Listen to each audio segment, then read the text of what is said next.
Hi, I'm Chloe Fisher. I'm a PhD student from the University of Bern, and I work on exoplanet atmospheric retrieval. And we've developed a method to do this using machine learning. So I'm also going to give you a bit of an introduction to atmospheric retrieval. I guess a lot of people here aren't exoplanet people, so just bear with me and ask questions if it gets a bit complicated. So we actually work in a collaboration with two guys from the biomedical engineering department in Bern. So they're not astrophysicists at all. Me and Kevin, my supervisor, are the astrophysicists, and we work with them. They develop the machine learning side of things, and then we combine the two. This is Rafael Zittmann and Pablo Marquez Neida, who was at EPFL, so I don't know if anyone knows him, but now he's in Bern. So just a quick introduction to transmission spectra. So the way this works is one of the sort of most popular method for detecting exoplanets is the transit method. So this is where you have this little picture here. You see, you have the star and you observe the star, and as the planet transits in front of it, you have a dip in the light from the star. And then that tells you there's a planet there based on how regular these dips are and the size that they are. But one thing you also get from the transit method is the atmospheric spectra. So if you can see this little image here, you have an exoplanet, and if you imagine the atmosphere is like a very small ring around it.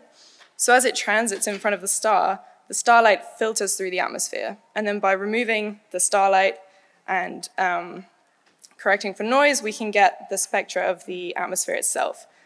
So these black points here in these graphs on the right are the kind of things that we actually deal with. So it's not the best data. I know you guys were all looking at these like really high resolution images of Earth and stuff. We're looking at like of the order maybe 100 points with pretty big error bars. And then the goal of atmospheric retrieval is to try to fit a model to these data points, and then use that model to tell you something about the atmosphere. So what molecules are there? What temperature is it? What are the pressures like? Are there clouds? Is it potentially habitable? So the way we do this is using an analytical model. This is just a really basic example of an oversimplified model, but usually you'd have, huge numbers of equations going into these things, and they can take a long time to run. But the main point here is that what controls this shape of this spectra is the opacities. So here you have the opacity, and that's built from the different opacities of the molecules that you put in your model. So basically, where the absorption features are for different molecules. So for example, you can see this kind of bump here, that comes from water. And then you have other things that go into your model, so you have a temperature input, the abundance of these molecules, which builds up your opacity, and then clouds, which can also contribute to the opacity. So to run your atmospheric retrieval, what you typically use is nested sampling or an MCMC algorithm. This is going to search your parameter space within your model, run your model lots of times, and then check how well it fits the data points. And from this, you can get these Bayesian posteriors. This is kind of a typical output that you get. So we have pretty big error bars on our parameters, but that's fine. That's to do with the kind of data that we're working with. But this requires that your analytical models are run on the fly. So you don't want to run these over and over for lots of different planets, because a single retrieval for one planet is quite slow. I mean, it depends what model you're using. If you're using quite a simple one, you can do it in the order of minutes. More complicated ones can take hours, which is kind of fine for one planet, but in the future, it's currently happening now, we have thousands of exoplanets. So it's a very real possibility that you want to do statistics on these. And it's not really feasible to do statistics when it's taking you hours to run a single retrieval. So this is HELA. It's our random forest algorithm for analyzing exoplanet spectra. You can get it on GitHub if you want, and you can read the paper, which came out a couple of years ago. So I'm not going to go into a lot of the details about the random forest, but you can ask me later if you want. So we start with our training data. We generate 100,000 models using the model that I showed you earlier. And then we have to bin this down to the same resolution as the data. So again, you can see the model is quite high resolution, but you bin it down to these points, which correspond to the Hubble WIFC3 resolution. So you have maybe somewhere between 10 and 20 points. It's not a lot. We have 5 parameters in this, so one temperature, 3 different molecules and a gray cloud. So we draw these parameters randomly to generate these models. And then we add a Gaussian noise as well, which is quite typical for this kind of thing. So we split these 100,000 into 80,000 for training and 20,000 for testing. This is something really useful with machine learning. Obviously, you can do these testing spectra. You can run 20,000 of these. If you were trying to test your nested sampling or your MCMC, it's quite hard to run it 20,000 times. So this is really useful for us. But it's something the exoplanet community is a bit new to. So this is what our predictions look like. Obviously, you have quite a big spread in some of them. This generally comes from either the noise, which you saw in the error bars is quite, relative to the number of points, the noise is quite high, and degeneracies in your model. So, for example, there's, especially in the wavelength range that we're looking in, there's often like overlapping molecules. So it can be hard to tell if you have water or you have ammonia because they have similar kind of shapes. And clouds will also mask your features. So you could have an abundance of a molecule, but it's masked out by a cloud.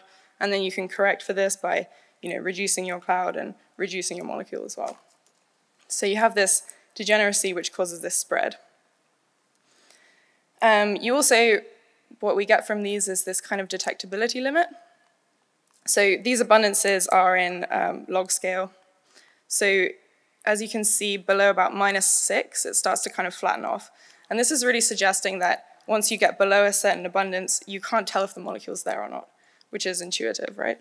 I mean, if you have an abundance of, 10 to the -12, it's very hard to tell between that and 10 to the -11. It's basically negligible.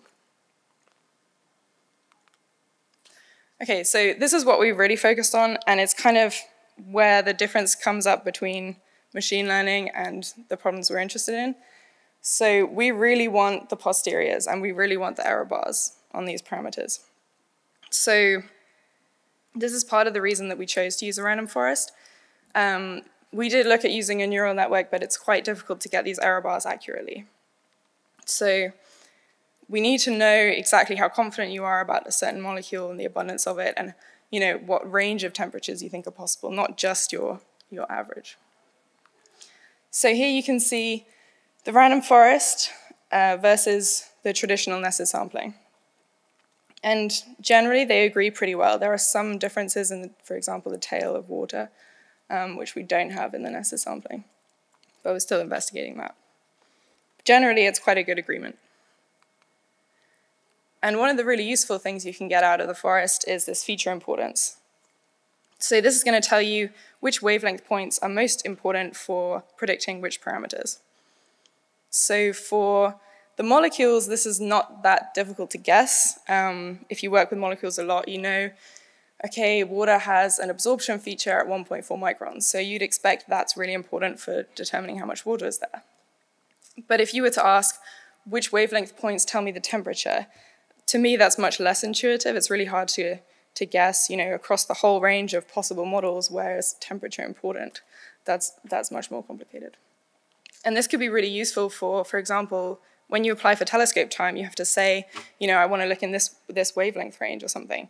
And you could use this in your proposals to say, well, we're convinced that this area is important for water and we really want to constrain water. Or even if you wanted to propose a new telescope in the future and say, this is a range that we need to look at.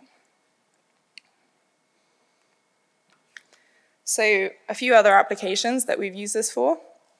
So I was just talking about the Hubble data, but it's also being used to compare model grids. So in our community especially, people are quite happy to make their own codes and keep them to themselves. They don't really want to put them online, which is a little bit frustrating. But what they will do is generate grids of models for you.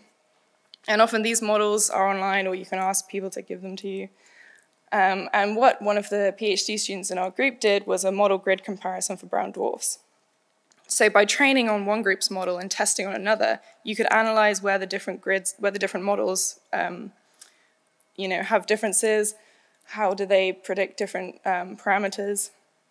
And this just shows you a result. So These are both trained on the grid from our group and then tested on a few different grids. So as you can see, the temperature is quite consistent, the models generally agree, but the gravity is quite sort of all over the place. And this is even after you cut the spectrum past an area where the models really differ. But do read the paper, it's just got accepted this month, so it's really interesting. The other thing we're working on is high resolution retrievals. So when we talk about high resolution, we're talking about ground-based data where we have maybe 10,000 or 100,000 points and a huge amount of noise. So this is a real problem for us in traditional retrievals. You can't just run them directly on the data. So we've developed a method that uses cross-correlation functions, and then we apply the random forest to those to get retrieval results. This is on arXiv already, and it's in review. Hopefully it should be accepted soon. And finally, another PhD student in our group has worked on this James Webb information content analysis.